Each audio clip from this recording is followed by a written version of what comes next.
अस्सलाम वालेकुम वरहमतुल्लाह। दोस्तों, उम्मीद है आप सब खैर आफियत से होंगे। आप देख रहे हैं ज़ेस्ट बास्केट। तो हमने जो है आज आपके लिए ओपन ईयरबड्स लाए हैं। ठीक है, ओपन ईयरबड्स क्या होते हैं मैं आपको दिखाता हूँ। ये हमने ईयरबड्स जो है बॉक्स से बाहर निकाले हैं। ये देखिए, ऐसे ओपन ईयरबड्स होते हैं। तो ये बिल्कुल भी तकलीफ नहीं देते आपके कान को। इनको जरा मैं टेस्ट करके भी दिखाता हूँ आपको। इसमें बिल्कुल भी दर्द नहीं होता है। ठीक है, आप जितना चाहे इसको यूज कर सकते हैं, दिन रात यूज करें, कोई टेंशन नहीं है।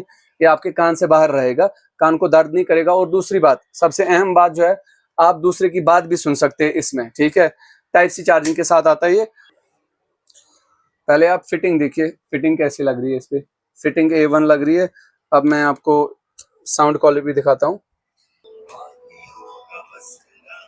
तुझा बोजन एफमस किया, मतलब तुझा नेबर की बोजन किया, कृष्णा बोजन किया। इसमें ये भी मतलब क्वालिटी है कि आप जब सुन रहे हैं कुछ तो दूसरा नहीं सुनेगा, लेकिन आप दूसरे की बात भी सुन सकते हैं। इसमें ये चीज है। तो दोस्तों, इस चीज को बाय करने के लिए आपको क्या करना होगा, आपको हमारे व्हाट्सएप पे DM करना होगा 7006017973। आपको घर बैठे भी ये पहुंच जाएगा। ठीक है, या तो आप हमारे स्टोर पे विजिट कर सकते हैं, ज़ेस्ट बास्केट संगम। अस्सलाम वालेकुम वरहमतुल्लाह।